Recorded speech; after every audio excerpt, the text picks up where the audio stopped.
मेघा देवकुळे। आजच्या बातमीपत्रात आपले स्वागत। नजर टाकूयात हेडलाईन्सवर। राष्ट्रवादी की भाजप, उदयनराजेंचे तळ्यात मळ्यात। लोकसभेला कुठल्या पक्षाचा आधार घेणार, सर्वांनाच उत्सुकता। रायगडमध्ये अनंत गीतेच पुन्हा खासदार होतील, शिवसेना जिल्हाप्रमुख किशोर जैन यांना विश्वास। रेड झोन हटवण्यासाठी जनसामान्यांच्या लढ्याला सुरुवात, देहूरोड परिसरातील नागरिक आक्रमक। ठाकरे चित्रपटाला नंदुरबारमध्ये उत्स्फूर्त प्रतिसाद, रणजित राजपूत ठरतोय प्रेक्षकांचे आकर्षण। सुरक्षा रक्षकाच्या सतर्कतेने वाचले प्रवाशाचे प्राण, गोंदिया रेल्वे स्थानकातील घटना। लोकशाहीर अण्णाभाऊ साठे यांच्या पूर्णाकृती पुतळ्यासाठी एक दिवसीय उपोषण। खालापूरमध्ये राष्ट्रीय मतदार दिन, जनजागृतीसाठी विद्यार्थ्यांची रॅली।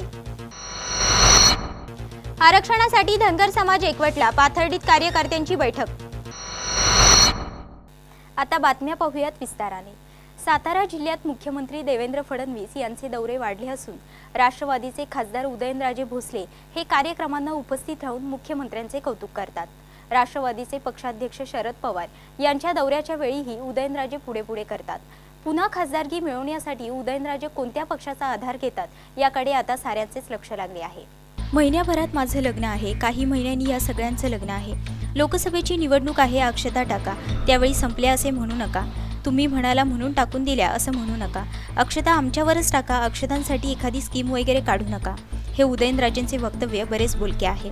यातच तुम्ही आणि तुमच्या मंत्रिमंडळातील नेत्यांनी जे निर्णय घेतले ते आजपर्यंत कुणीही घेतले नाही। गेल्या 15 वर्षात घोषणा भरपूर झाल्या, पण अंमलबजावणी झाली नाही।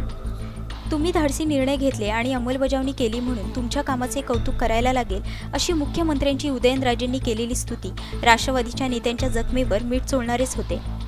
उदयनराजे यांना पुन्हा उमेदवारी देण्याचे सुतोवाच शरद पवार यांनी मागे जिल्हा दौऱ्यात केले होते, पण उदयनराजे यांनी अद्यापही राष्ट्रवादीची उमेदवारी स्वीकारण्याबाबत निर्णय घेतलेला नाही।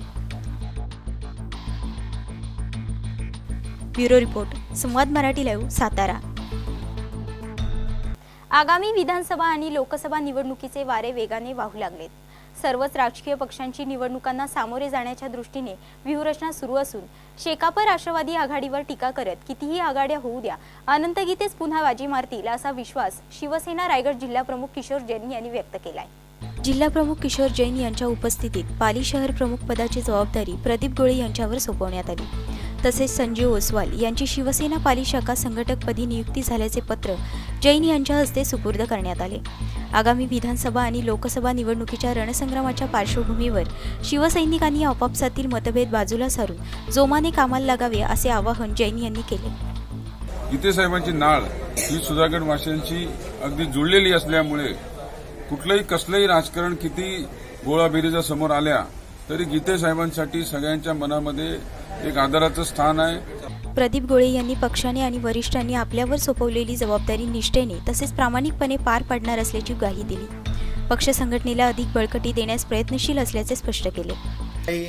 समस्त शिवसैनिकांनी माझ्यावर जो विश्वास दाखवला आहे तो विश्वास मी नक्की सार्थक करेन आणि पाली शहरात जो काही शिवसेनेला मान मिळवून द्यायचा आहे त्यासाठी मी नक्की कार्य करेन। यावेळी सुधागड तालुका प्रमुख मिलिंद देशमुख, विनेश सीतापराव यांनीही उपस्थित शिवसैनिकांना मार्गदर्शन केले। आणि आगामी निवडणुकीमध्ये आमच्या ध्येयधोरणानुसार पक्षवाढीला आणि येणाऱ्या निवडणुकीत भरघोस मतदान काढून देण्याकरता, कारण पाली शहरामध्ये आम्हाला मतदान होतंय पण पक्ष दिसत नाही अशी एक थोडीशी खंत होती। चेहरे फक्त आमचे नव्हते पण आम्हाला मतदार पाली शहरात भरपूर आहे। त्याला सक्रिय करण्याचं काम ह्या नवीन आम्ही युवा पिढीवरती आणि याच्या सोपवलेलं आहे। आणि आम्हाला भविष्यात असं सर्वांना शिवसेनेच्या अपेक्षा आहेत हे दोघांकडून का हे शिवसेना संघटनेसाठी जास्तीत जास्त वेळ देऊन पाली शहरामध्ये शिवसेना वाढवण्याचा प्रयत्न करतील असा मी त्यांच्यावर विश्वास बाळगतो। यावेळी उपतालुका प्रमुख सचिन जवके, विभाग प्रमुख किशोर देघे, उपविभाग प्रमुख सदानंद भोईर आदींसह शिवसैनिक उपस्थित होते।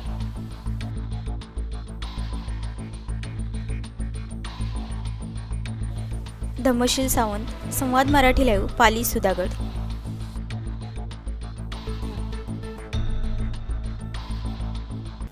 देहूरोड दारुगोळा कोठारापासून सुरू झालेल्या रेड झोनची हद्द किवळे, विकासनगर, चिंचोली, किन्हई, श्री क्षेत्र देहू, विठ्ठलवाडी, तळवडे, चिखली, निगडी गावात लागू करण्यात आली आहे।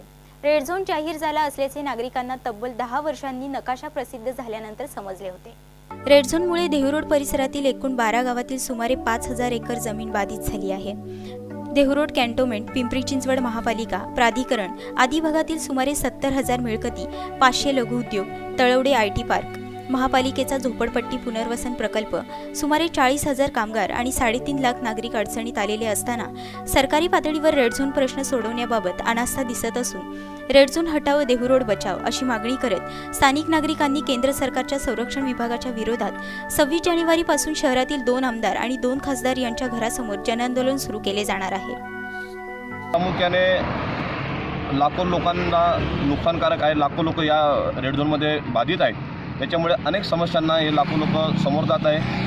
आमचा प्रश्न या ठिकाणी एवढाच आहे की आंदोलनाच्या माध्यमातून रेड झोनची हद्द कमी करावी किंवा रेड झोन रद्द करावा, यासाठी 11 दिवस विविध प्रकारचं आंदोलन आम्ही देहूरोडकरांच्या वतीनं आयोजित केलेलं आहे। आणि या आंदोलनामध्ये आमची एकच महत्त्वाची भूमिका आहे की केंद्रीय रक्षा मंत्रालय किंवा माननीय पंतप्रधान यांनी या प्रश्नाकडे जास्त लक्ष देऊन आणि या भागाचे लोकप्रतिनिधी यांनी त्या प्रश्नाकडे जास्त लक्ष देऊन हा प्रश्न सोडावा, या ठिकाणी एवढीच आमची अपेक्षा आहे।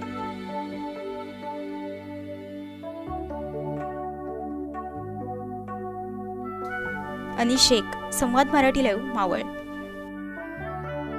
शिवसेना प्रमुख बाळासाहेब ठाकरे यांच्या जीवनावर आधारित असलेल्या ठाकरे चित्रपटाला नंदुरबारमध्ये चांगला प्रतिसाद मिळत असून चित्रपटगृहाच्या बाहेर प्रेक्षकांची गर्दी आहे।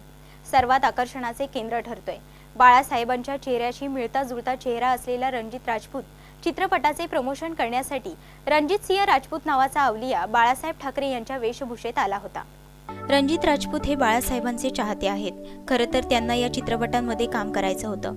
त्यासाठी त्यांनी संजय राऊत यांची भेट घेतली होती, परंतु त्यांना संधी मिळाली नाही। पुढच्या चित्रपटांमध्ये त्यांना संधी मिळावी अशी भावना त्यांनी व्यक्त केली। माझं स्वप्न होतं बाळासाहेब ठाकरेंचे चित्रपट जर निघाला त्यात मला भूमिका मिळाली। ती भूमिका मला मिळाली नाही। माझे प्रयत्न कमी पडले असतील कदाचित। मध्यंतरी संजय राऊत साहेबांशीही भेटलो। त्यांना मी सांगितलं की मला चित्रपट घ्या, तर ते मला बोलले की तुम्हाला पुढच्या चित्रपटात नक्कीच काम देईल। तर मला आशा आहे की बाळासाहेबांना दुसरा चित्रपट जर निघाला त्यात मला निश्चित काम मिळेल। आपण बाळासाहेबांच्या प्रति असलेला आदर व्यक्त करण्यासाठी आलो असल्याची प्रतिक्रिया त्यांनी व्यक्त केली। राजपूत यांनी हुबेहूब बाळासाहेब साकारले आहेत। त्यांना पाहण्यासाठी चाहत्यांनी आणि शिवसैनिकांनी एकच गर्दी केली होती। जन्म 19 जून 1967चा। जन्मतारीख माझी शिवसेनेच्या वर्तमान दिन आणि माझी जन्मतारीख एकच आहे आणि बऱ्याच गोष्टी साम्य आहेत। बाळासाहेबांचा जो स्वभाव, बाळासाहेबांचा जे कडवापणा, बाळासाहेबांचा स्वाभिमानपणा मला खूप आवडतो आणि मला लोक बाळासाहेब म्हणतात, मला खूप मन भरून निघतं। आणि आज बाळासाहेबांचा पिक्चर जेव्हा रिलीज होतो आहे मला खूप आनंद होतो। माझ्या दैवताचा हा चित्रपट इथं येतो आहे आणि मी भारावलेलो आहे। मिराज सिनेमागृहातील सर्व शो हाऊसफुल झाले असून शिवसैनिक आणि चाहत्यांनी चित्रपट पाहण्यासाठी गर्दी केली आहे। बाळासाहेबांचा पूर्ण जीवनपट आणि त्यांच्या आवाजातील संवाद पाहण्यासाठी आल्याचे प्रेक्षकांनी सांगितले। आमच्यामध्ये नाहीत, परंतु त्यांच्या आठवणी, त्यांचे विचार आज आमच्या मनामध्ये आहेत। यावेळी आजच्या दिवशी बाळासाहेब ठाकरे यांच्या जीवनपटावर आधारित ठाकरे हा सिनेमा आज रिलीज होतोय। त्यासाठी महाराष्ट्रामध्ये प्रत्येक ठिकाणी जेवढी चित्रपटगृह आहेत त्या प्रत्येक ठिकाणी पूर्ण सभागृह जे ते पूर्ण फुल झालेलं आहे, हाऊसफुल झालेलं आहे आणि मराठी लोकांना सुद्धा त्या चित्रपटाबद्दल एकदम आदर आहे। ते चित्रपट एकूणच रणजित राजपूत यांनी साकारलेली भूमिका आणि ठाकरे चित्रपटाचे प्रदर्शन यातून बाळासाहेबांचे विचार आजही प्रेरणादायी असल्याचे दिसून येत आहे।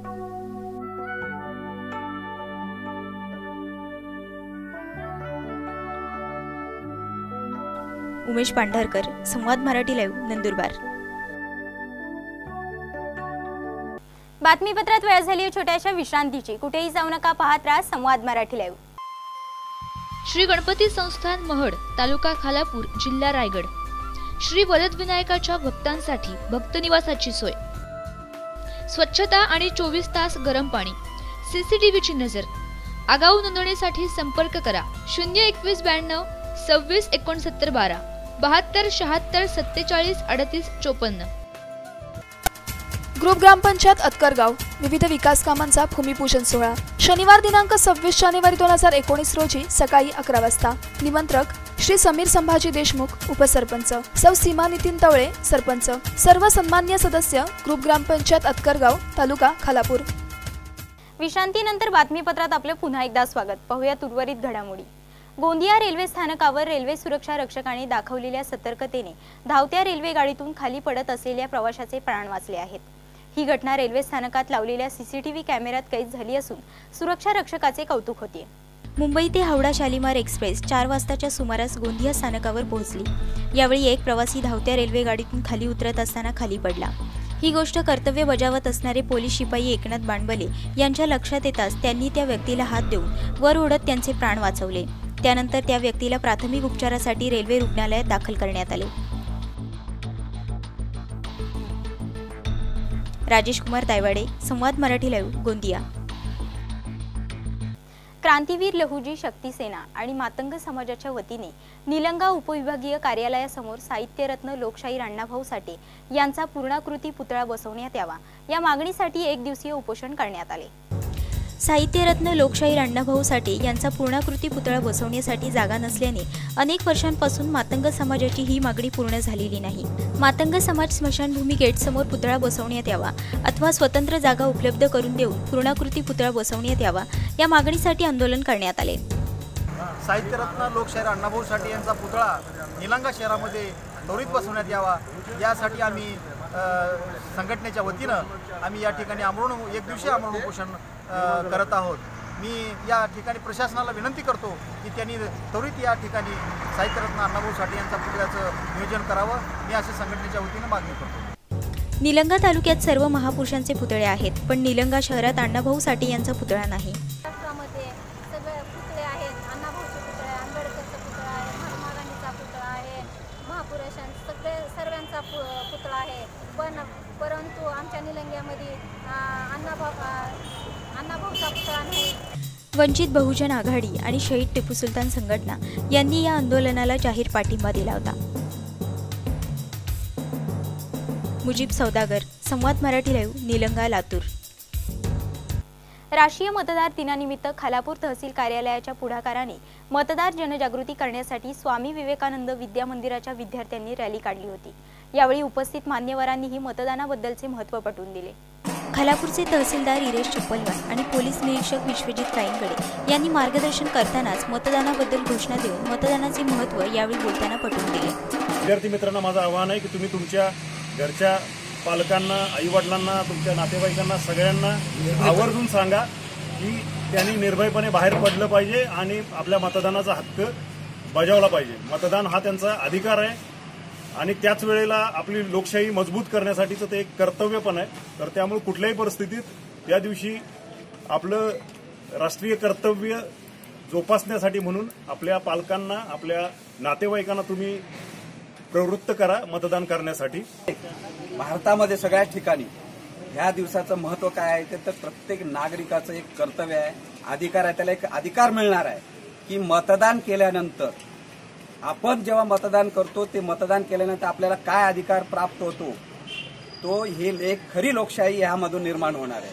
म्हणून माझं सर्वांना आव्हान आहे की 25 जानेवारी हा 9वा राष्ट्रीय दिवस आहे, राष्ट्रीय मतदार दिवस म्हणून आहे आणि ह्या मतदाराच्या दिवशी कुठल्याही मतदारांनी जागरूकपणाने असं हे करायचं आहे की मतदान म्हणजे काय हे लक्षात सगळ्यांनी यायला पाहिजे आणि ह्यावेळेस येणाऱ्या लोकशाहीला एकदम भक्कम देण्यासाठी येणाऱ्या विधानसभा असो, लोकसभा असो, सगळ्यांनी मतदारांनी जाणीवपूर्वक बाहेर येऊन की धाडसीने पूर्णपणे 100% मतदान सगळ्यांनी करावं। खालापूर तहसील कार्यालयाच्या आवारामध्ये आयोजित या कार्यक्रमात विद्यार्थी, शिक्षक, नागरिक, पोलीस ठाण्याचे अधिकारी, कर्मचारी, खालापूर तहसील कार्यालयातील कर्मचारी सहभागी झाले होते।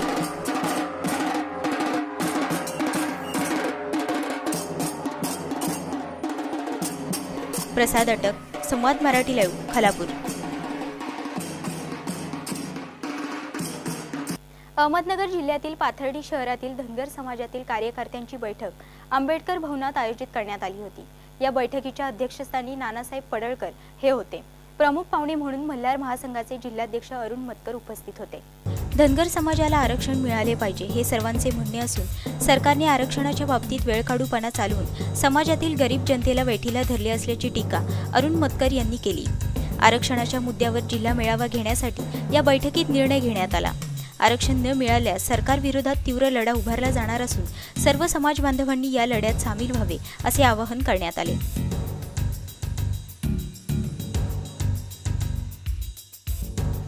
सुनील नजन, संवाद मराठी लाईव्ह, पाथर्डी, अहमदनगर। बातमीपत्रात वेळ झाली इथेच थांबण्याची। पुन्हा भेटूया पुढील बातमीपत्रात। तोपर्यंत नमस्कार।